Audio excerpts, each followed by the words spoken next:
Hi friends, in Paul as Local Theologian, this is a new video lecture for our class, and it's entitled Paul and Constructing Local Theology. Basically, what I want to do in this video lecture is provide a little bit more conversation with Robert Schreiter's book, Constructing Local Theologies, and pull out just a few places where I think there might be some insights or some language that can be helpful in our reading and interpreting Paul's letters. I want to provide just a brief outline of the remaining chapters in the Schreiter book. We read chapter 1, but there are other parts of the book that I want to highlight.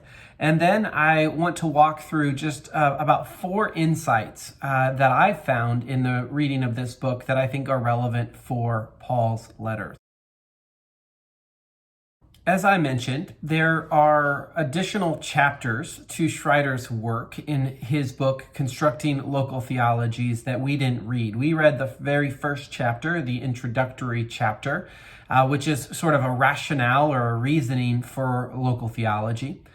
Chapter 2 is, I think, probably the most theoretical of the chapters. It provides much of the framework that Schreiter develops later in the book, and it's called Mapping a Local Theology. And it really sort of highlights the different touch points, the different areas that we could consider in discussing and in thinking about local theology. It spends a good deal of talking about when does local theology start, and it has a lot of discussion about things like Christian tradition and Christian identity, as well as questions related to unity and uniformity and all of that. The third chapter is really a deep dive into how to study culture. It draws on a number of anthropological and other resources for evaluating, for understanding, for making sense of culture. Again, I think Schreiter is imagining living cultures that can be encountered cross-culturally in a living moment, which makes it somewhat difficult for us thinking about a culture, the first century culture, for example, that is no longer living, at least not in its form as we see in Paul's letters. The fourth chapter is theology and its context, church tradition as local theologies. And I think I'll touch on one of the insights from this chapter, but the basic idea is that tradition can be understood as a series of local theologies. So what we take to be as sort of Christian tradition that has been passed on through the ages really started as a form of local theology, as a response to a particular question or need in a particular context. Chapter 5 explores tradition and Christian identity. Again, you should see how both chapters 3 and 4 and 5 are sort of building back or pointing back to the outline that is provided in chapter 2. And then chapters 6 and 7, I think are pretty specific chapters. Chapter 6 about the difference between popular religion and official religion. And then chapter 7, syncretism and dual religious systems. Again, I think that there are helpful pieces in these final 2 chapters. Ultimately, I think I find the meat in this book earlier in Schreiter's work. So again, this is just an overview of the rest of the book. Should you be interested in it? Should it be relevant to your own purposes, or your own research purposes or practical purposes?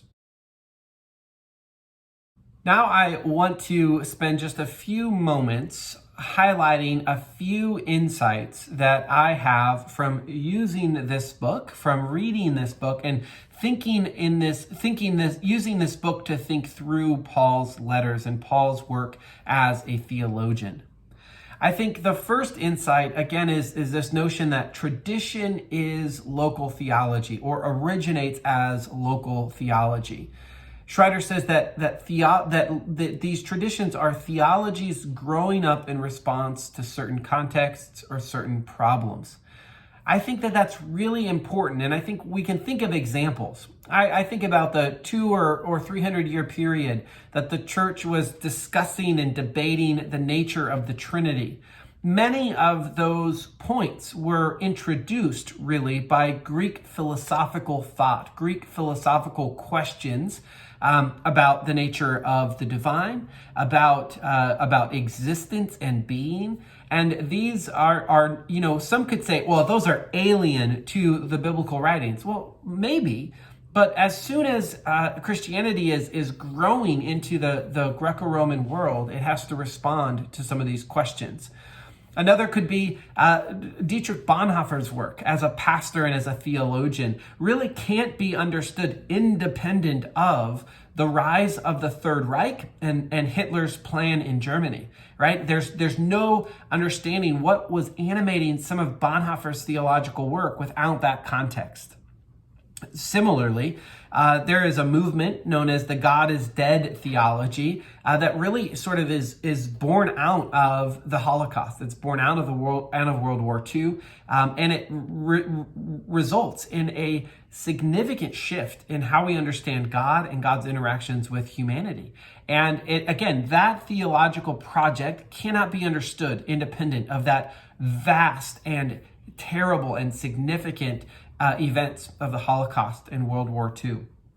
And so Schreiter says if we think about local as tradition, as a series of local theologies, then he invites us to analyze it, to think through it, to sort of put it in perspective by first understanding how that form of tradition is responding to certain contexts. How is it doing that? And then consider the ongoing value or significance of that response or of that question. And I think that analytical approach that Schreiter offers is really the payoff for us as we think about Paul's letters. If we think about Paul's letters as theologies in response to the needs in particular contexts, that I think opens up our analytical approach to Paul's letters, and it puts it in stream with local theology. So before Paul's letters are a part of the tradition that we know of as the New Testament canon, they are first instances of local theology. They are first instances of Paul responding to the needs in a particular context, thinking theologically, reflecting theologically about needs in a particular context. I think the second insight from Schreiter's work has to do with the study of culture. And throughout the chapter where he talks about the study of culture, he invites contemporary theologians to practice deep listening, to listen deeply to the culture in which a church or a community is found, to pay attention to cultural texts, whether those are written texts or not, and especially to pay attention to the role of symbolism.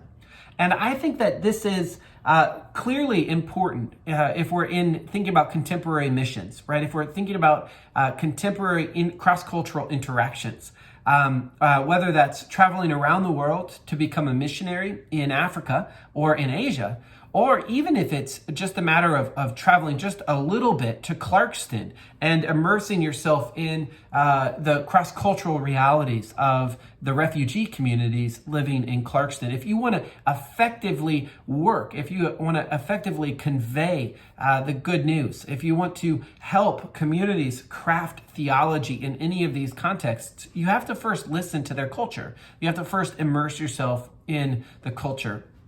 Now, again, this is somewhat difficult when we think about Paul's letters because we don't have ready access to a living tradition or living culture, rather, as we might with some of the cross-cultural interactions we experience today.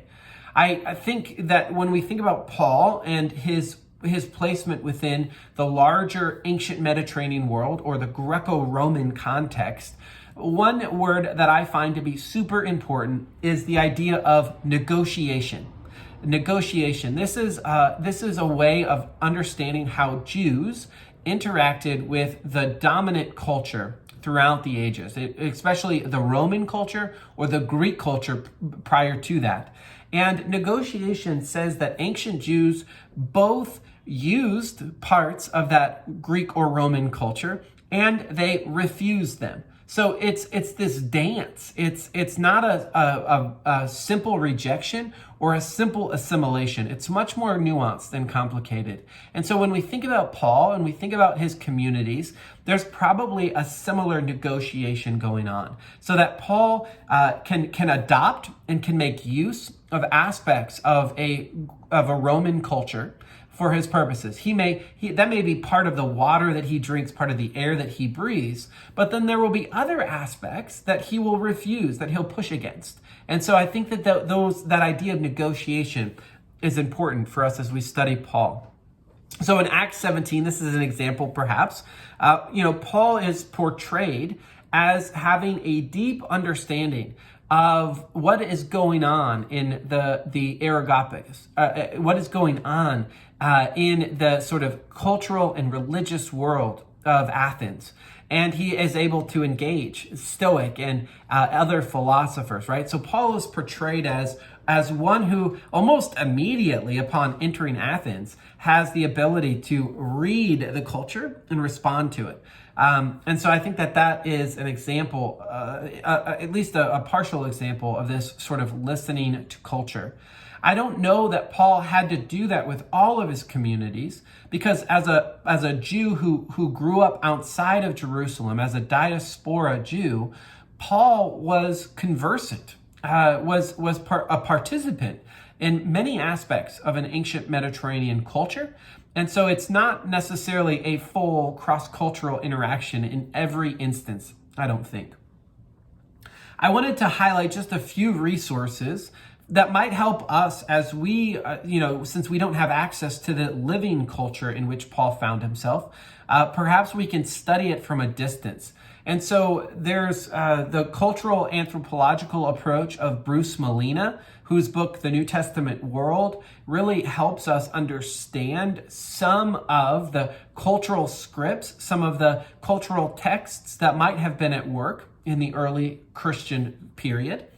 Or Everett Ferguson's work, who I've mentioned before, who talks about the backgrounds of Christianity, largely a textual approach rather than a material or economic approach. And then Kenneth Bailey, who has written Paul Through Mediterranean Eyes, similar to Bruce Molina, draws on contemporary expressions of Mediterranean culture and some ideas that generate in that context as a way of looking at Paul. So what's the payoff of studying culture? I think the payoff, as many of you know, is that Paul's letters were not written in a vacuum. They didn't just fall from the sky, and Paul didn't just fall from the sky. But Paul was a Jewish male who grew up in a educational and cultural environment that he both participated in and rejected to some degree. And he was writing to communities that also found themselves navigating a similar set of cultural values and scripts. A third insight in the Schreiter text is his discussion of 4 different approaches to theology. And these 4 approaches are, first, variation on a sacred text through the form of commentary or collection, anthologizing these sacred texts. Theology as wisdom, Sophia, the idea that ultimately theology is about a worldview and a way of life rather than a precise system. And often theology as wisdom is contrasted with theology as, quote, sure knowledge, or in Latin, scientia. The idea that this is where I think many of us think about systematic theology as a systematizing of Christian belief, sort of evaluating it and refracting on it. And so that's the third approach to theology.